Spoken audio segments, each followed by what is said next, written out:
What happens when you decide that you're going to build a business God's way? Some people start a business and it ends up just being a boss and they've created themselves another job.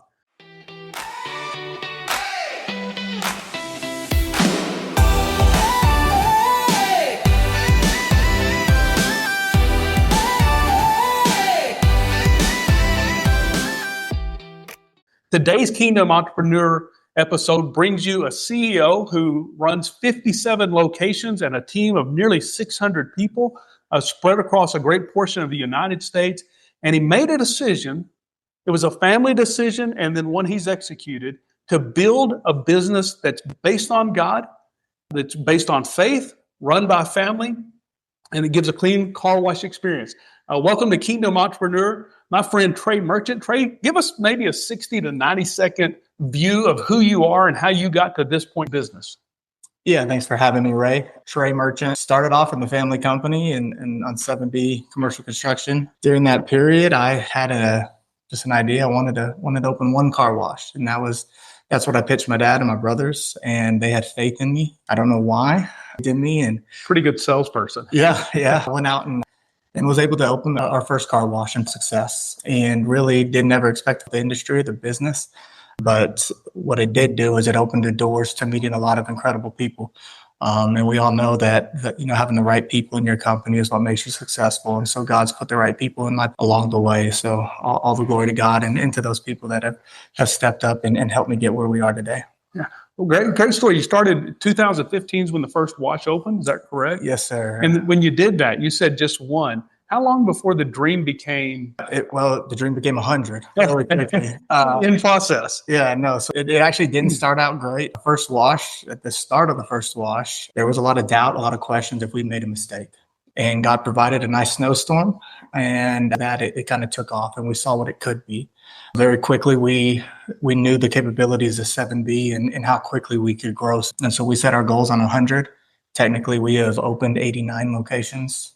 That we've sold off two different sales to some private equity groups to help us grow to where we are today. But the goal is still, the big round number would be 100. Okay, that's exciting and probably a little scary because growing to 57 has not painlessly, and nearly 600 employees. When you say your company is built on faith, run by family, and washed with care, what does that actually mean to you? And then also, what does that cost you as a CEO for those to be the reality, not just a slogan?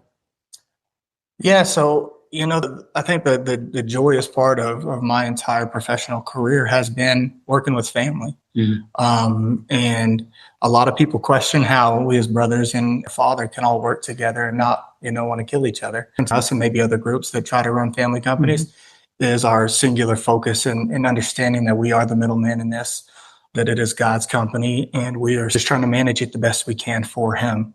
And so when it's built on faith, that's treating people like Jesus. That's making the right next decision, even if it costs money. That's what we're trying to show people Jesus' love by how we treat them, how our actions are, even in the hardest days. And then the family part's pretty evident. We like working with people. We like being around people that we love. We want as many people as we can.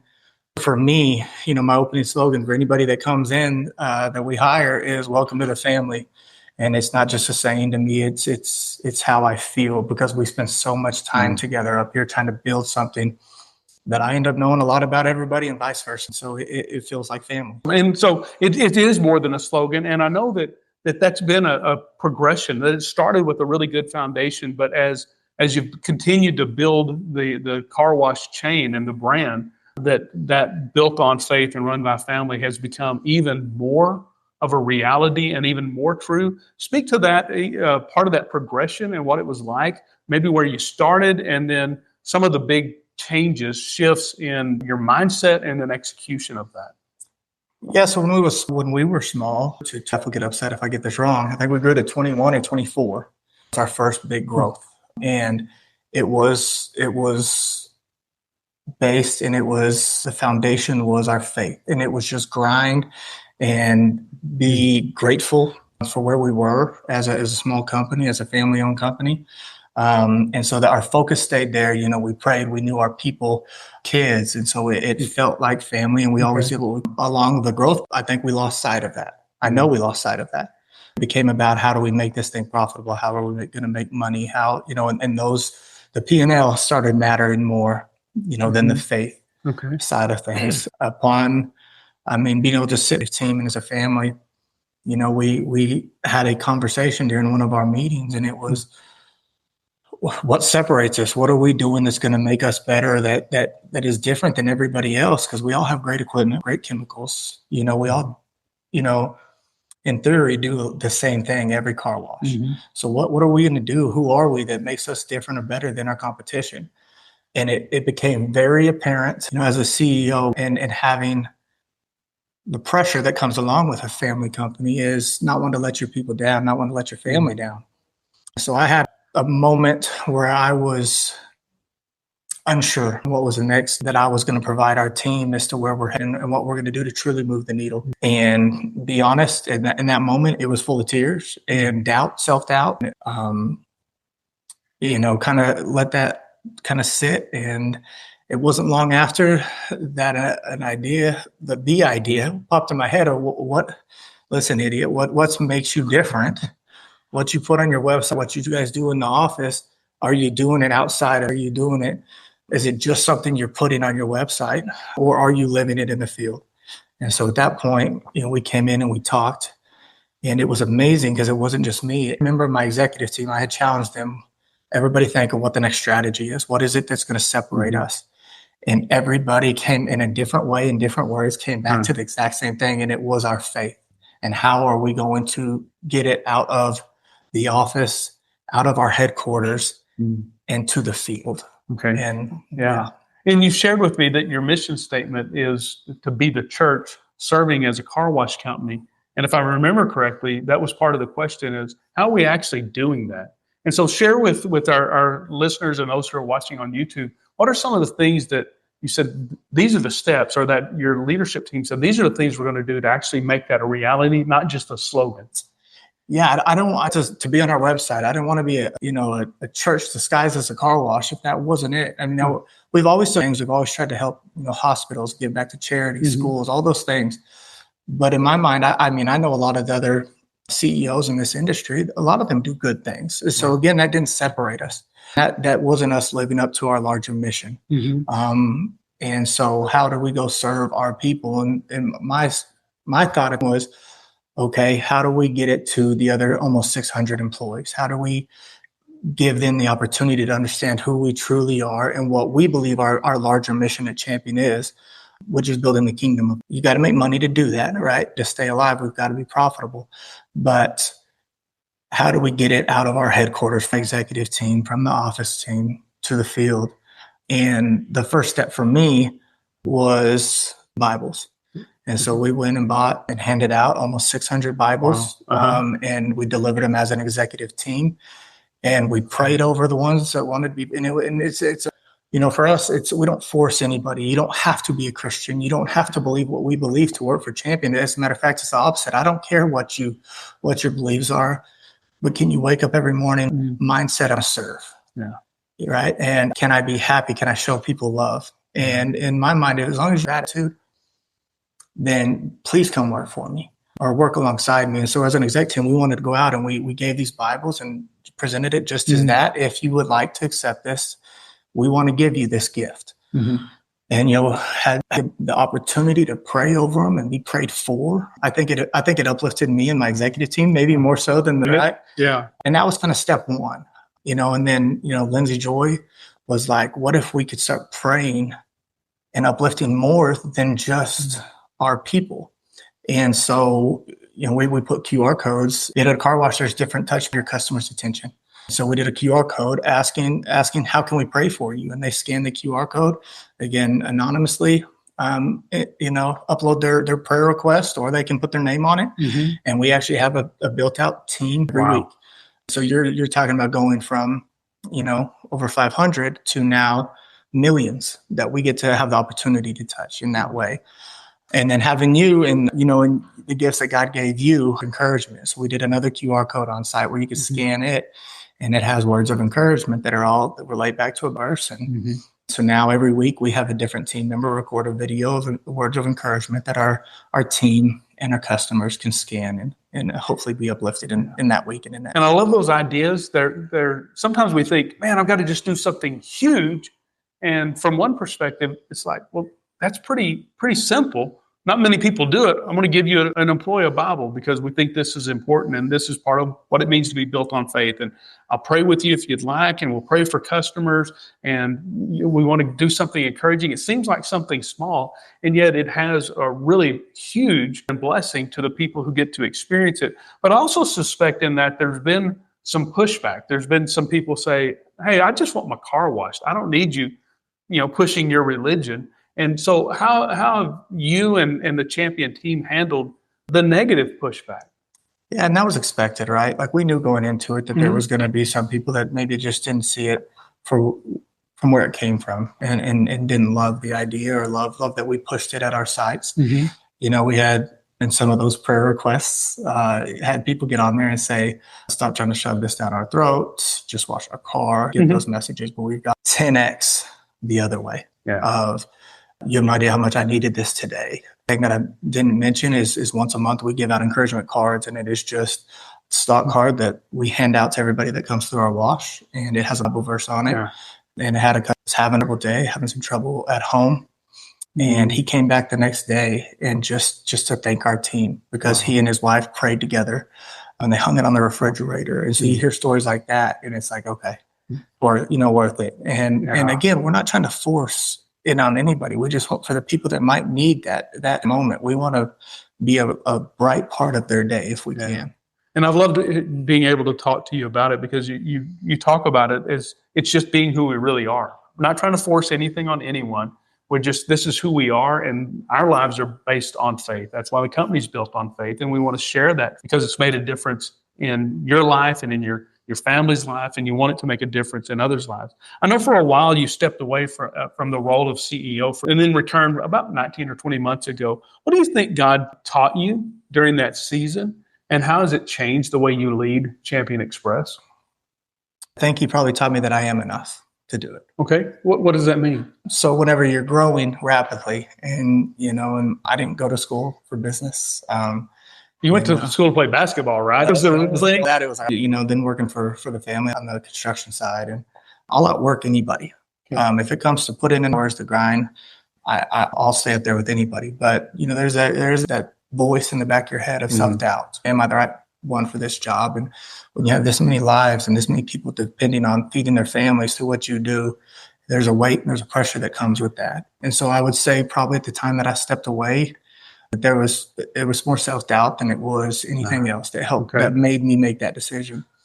And so then my time away, what I learned is that I am enough and that I did know enough and could do it. And so I think God filled me with a sense of confidence and honestly put in other people in the role I was in after that helped grow me to become a better leader, and made it to where when I came back that I think he did set me up to be a better leader in understanding how to walk with people in a way that is meaningful. Yeah.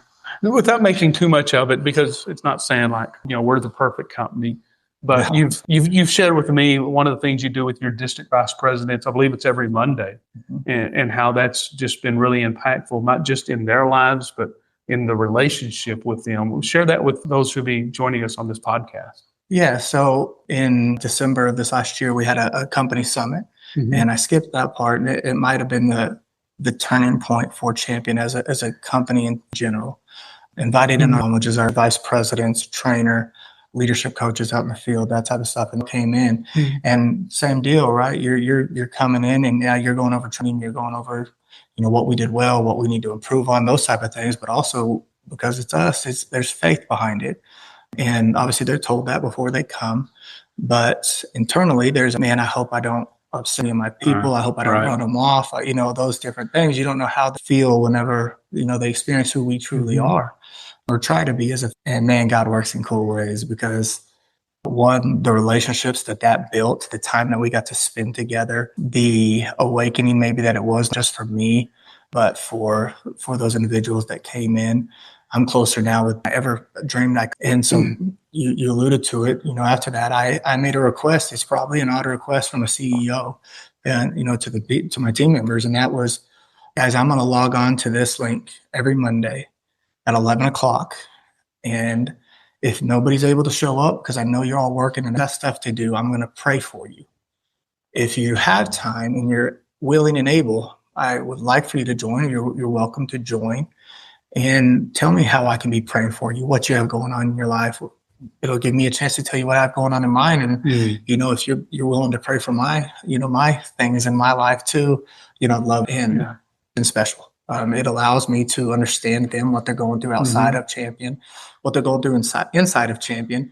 And when I made the request, I don't know that I thought all the way through it, because it's really inviting your people to tell you, the troubles in their life, and maybe at work, what they're not succeeding at even. And don't think of that when I asked them to jump on this call with me. But again, it shows you the people God's put in front of me and to walk beside me through this.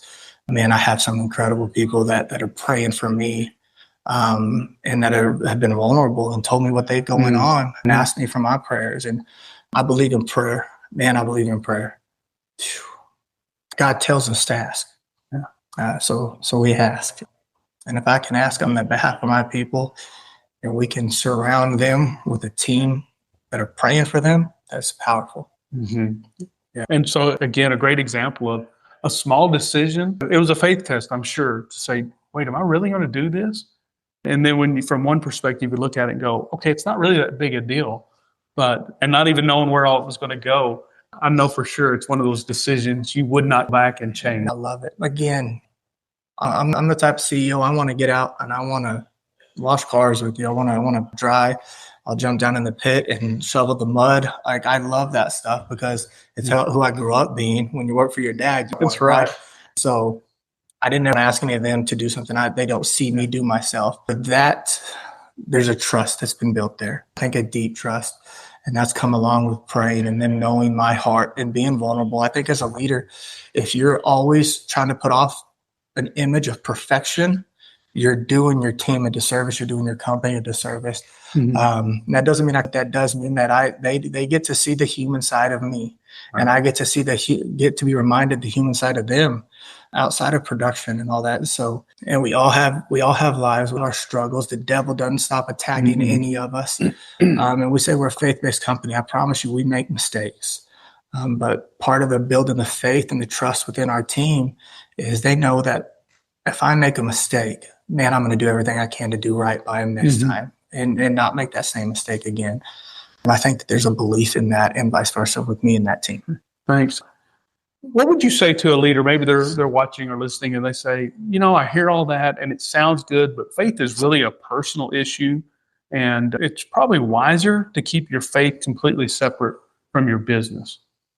I think my brothers and my dad would agree. I know they would agree with me. For a while, we thought we could just cut checks. That's how we help the kingdom, is we would write a check, we would tithe, and we would help change people's lives financially. And that was enough. That was good enough. Luckily, God has challenged us, putting people in our lives that have helped, that we can be more and we should be more than that. If all you're doing, and we find it hard to believe God gave us over 600 team members and that our only gift is to give money. And so if he's going to give us a platform where we can be involved in 600 people's lives every day, and they don't ever get to know who we are and what makes us tick and what really drives us, I think we're not living out our purpose. We're the middleman in this. It's God's companies. We're just trying to manage it as best we can. And so in our minds, we're not preachers, we're not youth ministers, but man, we have a platform where we can help uplift people and change their lives spiritually, physically, financially, all those things. If we can do that, why wouldn't we? I don't think God calls us to separate our lives and put them in categories of here's when I'm allowed to be involved and don't, that's not how he sees it, in my opinion. And so if he can give me a platform to spread his word to millions through the customers and their teammates, man, there's a thankfulness for that. There's a pressure that comes with that. But man, keep them coming, because I think if we can just plant a seed, it's not our job. We can't get them to heaven. We can plant the seed. God's going to take it from there. So we just want the opportunity to plant the seed. Share with us some of the specific things you do that really lift your employees, not just want them to promote in the business, but lift up their lives completely. For instance, I got to spend the weekend with several Champion Express employees at a spiritual renewal weekend, and there were several. I mean, there were a bunch of guys there. Several of them, your company paid for you to they let you have. You didn't have to use PTO, and they paid for you to come so that your walk with the Lord would be better. What are some of the things that Champion does that really does invest in people and lift them up? Yeah, so Higher Ground, is in women's spiritual climb. And if you're within Champion or 7B, it's a 3-day climb. So you go to the mountains, stay at a camp, and there's speakers and there's testimonies and there's time with God. And that's all it is. It's go remove yourself from your busy days. And just go give this time to God and let Him do it. Let's see what happens there. And so Champion covers the cost for the climb, pays them as if they're still at work. And again, man, it's us trying to live up to who we say we are. And if we can continue to help, just put in the we want to do that. Another thing that both Champion and 7B does is 2 different groups on mission, fully covered by to remind me the name of the children's home right outside of Chihuahua, Mexico. De la Esperanza. So just giving them the opportunity to go and serve. And what a blessing that's been. And again, it's just small things, small things that we try to be who we say we are. I know you have a body on Monday that your employees are free to come to. You do a lot of things. You're working with the leadership team. In fact, you've got Matt now coaching them every week to help them develop their leadership skills and develop the values of the company. It's a lot of really specific, intentional things to increase people, their capacity personally and professionally, spiritually and relationally, that their lives would be better. There's always a fear that bold faith expression could hurt growth. What fruit have you seen? Not just what fruit have you seen, if it's financially or business-wise, and then in the lives of your people, that affirm for you're on the right path? Yeah, so I guess I'll start with a story. We were sitting in an office with a large group, and we were brokering a deal with them. And the CEO of this company made the comment that we were getting too large to be talking about faith and to talk about God on our website and to talk about it in meetings and to pray and all of those things. And, my dad handled it in a more calm way than I probably would have responded. So grateful for his wisdom. He said, if they don't want to do business with us because of, then we probably don't want to do business with anyways. And I think that's very wise.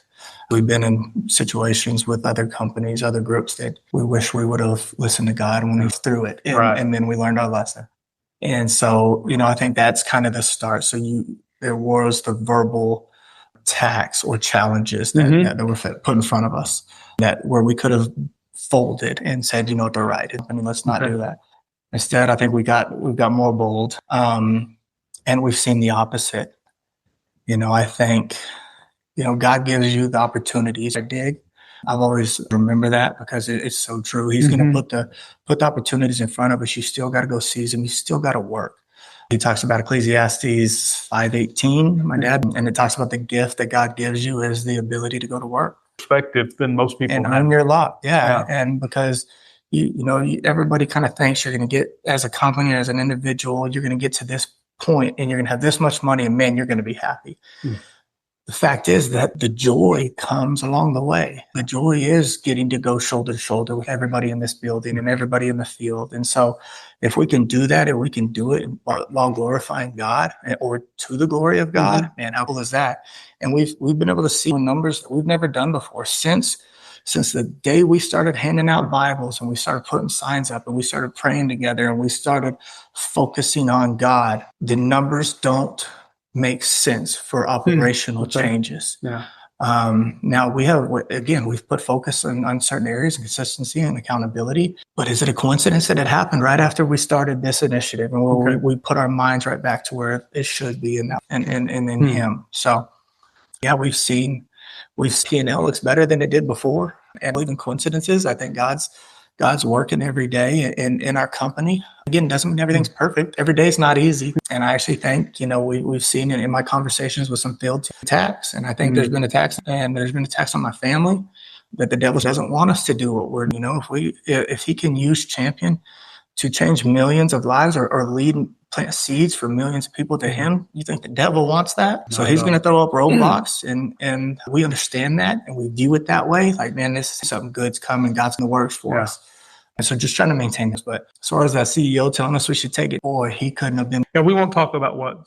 So suppose somebody was watching or listening to this and they said, okay, yeah, it worked out that way, but what if it wouldn't have? Would you have continued to be who you are? Would you continue to do what you're doing if handing out Bibles and praying for people and giving encouraging words? What if more people left? Would you continue to do that? We know how to be anything else. Okay. You know, whether you're a CEO or, you know, just working within a company, there's a weight that comes with your responsibility. If you care about your job, you care about what you're trying to do every day for, there's a weight that comes with that. There's a responsibility you feel. You know, I can't imagine doing what I do without being able to talk to God about it. And that's, you know, on the good days when you get to read a good daily report, and man, you're excited and, you know, give God the glory in that moment. Thank you, Lord, for answering these prayers and for what you're doing. And then on the hard days, whenever you're crying and you don't know that you're the right person for the job, and if you don't have God, who do you talk to? You know, how do you get through that? Because it's easy to get down. It's easy to listen to people say, you know, you're not going to be able to do it. And so whether it worked or not, you know, if it was going the other way, I don't know how it changes anything we do, because it's who we are. I mean, I think, you know, again, we try to remember that God it's his company, it's his money. We're just trying to manage it the best we can. And yeah. You also just saw a great example of a leader with heart. So say a business owner is listening today and they choose to live up their faith in private, the best to hide it in public. What would you challenge them to examine about both their leadership and their faith? You know, I'll say this. For me, I had the ability to watch my dad and then watch my older brother, you know, take first steps when it comes to this, and their willingness to every conversation. You have a conversation with them now that it doesn't involve him giving glory to God and talking about God in some way. And I watched that for years, and I understood it, and I was like, well, that's just who I am, right? Okay. But it wasn't me. That wasn't how I handled things. While it didn't bother me, it also wasn't my approach. And then I watched Derek kind of take the same steps, and his boldness, his willingness to be vulnerable and to say sometimes, guys, I don't know. You know, hard things for a leader to say. Or sitting in an executive meeting and say, hey, this is a big decision. I want to pray about it for the next 7 days as a team. And then we'll come. Really hard when you love to execute as an Enneagram 3. When urgency and achieving is how your DNA tells you to operate. Okay. And I've watched him do that. And so I've got to see and be a part of the fruits of that approach. And so, you know, early in my career in this position, people knew our faith, but I wasn't as forthcoming in the way I would present myself in my discussions or my meetings. And I've become more bold in it because I've got a point where I'm like, man, it can't be me. I'm not the one that's going to change this, guys, you know, and y'all aren't going to be the ones that change this. Now, do I have the right people in the right seats? Yes. And that's taken time. We've gone through people that weren't in the right seats. And I think God's provided the right people that I need now. But even them, as great as they do, we still turn to first. And so say if you're not okay, you know, I was talking to a buddy of mine who's starting a new company just a couple weeks ago. And he said, you really pray before every single meeting. And I told him, I said, I bet I pray 8 to 15 times between 8 and 5 every single day, because we don't start a meeting that doesn't involve a prayer. And that's just how we've kind of, so maybe that's where you start. You don't have to jump. I don't think if you don't feel comfortable, but find ways to work God into your business and then watch what happens.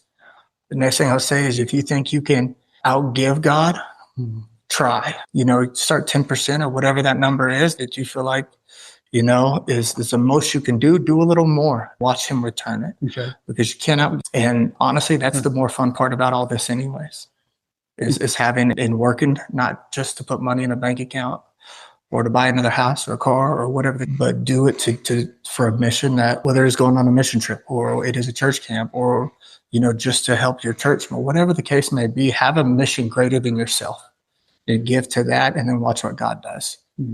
That's awesome. I do see in the background here, major reason, part of your why. What drives you? You got pictures of your wife and of your kids. And so talk about one of the challenges a lot of leaders and a lot of people in business struggle with. Wait, how do I give so fully at work and still have something to give at home? How do you work that out in your life? It's tough. Like a tough balance for anybody. And it's a question we all ask ourselves. I have two beautiful sons, twin sons, 10 years old, and an angel of a daughter that's 8. And so we're in basketball and football and everything under the sun right now. And I don't want to take it for granted because they're growing fast and I know to be under my roof. And so it is an internal battle that I think we face. And we do give a lot up here because we have to, it's required. For me, it's important for them to see that going and earning and working hard and having a work ethic and providing for your family, but doing so in a way that when I get home, I'm not drained. I'm not, sorry guys, I used all my energy up at the office. So one of the main ways that starts for me is, or what has helped me, or rather, I guess, is my one-on-ones, you as my leadership, being able to talk to you about, hey, here's what I'm struggling with as a father or as a husband, and being able to talk through my emotions and where am I maybe not thinking correctly. Another one is starting every day in prayer, trying to hear from the Lord, and then in a prayer and then reading some scripture. It helps start my day the right way. And then honestly, on the physical side, behind a desk can get exhausting. And then when you're trying to process 57 car washes, 600 employees, good day, bad day, getting in the gym and doing something for me. And that's my me time where I get to, work out and re-energize myself. And I time that so that when I go home and my sons are wanting to go in the gym and play basketball, or my daughter wants to do gymnastics in the gym, that I have not just have the energy, but the want to be in there. And so that I'm engaged. And I'm not always perfect at this, but setting my phone down so that they know that they're what's important to me, and going and doing that and spending that quality time with them.